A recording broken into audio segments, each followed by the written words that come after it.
For today's video, magagawa tayo ng DIY Sea Creatures na gummies. Today, meron tayong panibagong DIY candy. At titingnan nga natin kung anong sea creatures ba yung makikita natin sa loob. Anyway, ito yung box. Tapos, ito naman is kailangan natin siyang gupitin. Dito kasi natin ilalagay yung mga magagawa natin na gummies. Tapos, ito naman yung laman ng box. So, bali, meron ditong dalawang maliit na tub. Tapos, ito yung mga kasama niya na powders. Meron ding isang sprinkles, tapos itong spoon. Meron din ditong paper, tapos siguro ito yung pwede nyo panoorin pag kailangan nyo ng guide. Hindi ko sure kasi hindi ko din naman maintindihan yung mga sulat. Kaya for the hula na lang ang first one. Ginupit ko lang to, tapos nagsimula na akong gumawa ng gummy candies. Kung makikita nyo, merong line dun sa loob at hanggang dyan lang yung pwede nyo ilagay na water. And then dyan natin titimplahin itong pineapple gummy powder. Ito namang isa is soda gummy powder. Meron nga tayong dalawang flavor for today's DIY. Pagkahalo ng powder, ganito yung consistency niya. Medyo malapot talaga siya at hindi nga totally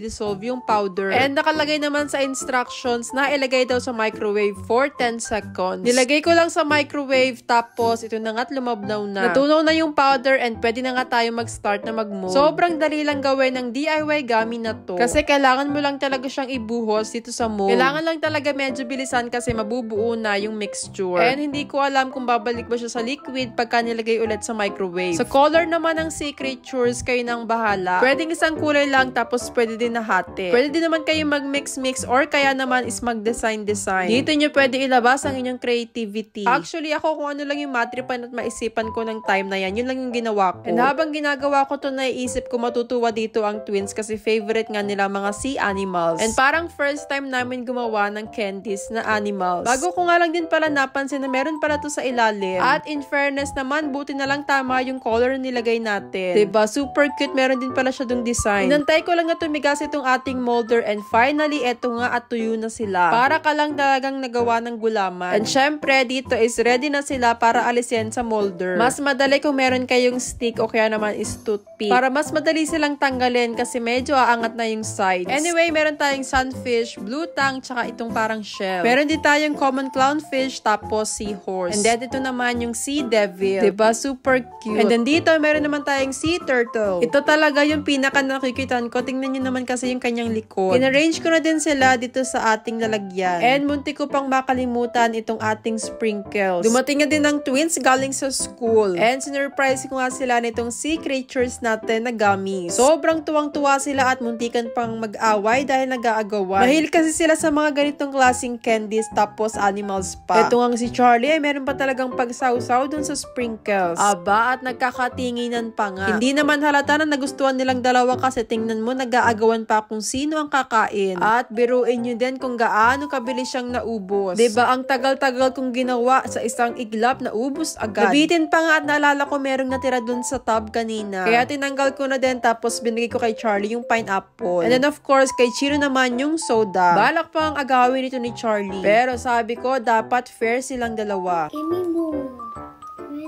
Naghahanap pa nga pero sabi ko yun lang talaga yung nagawa ko. At ayan, simot hanggang sprinkles.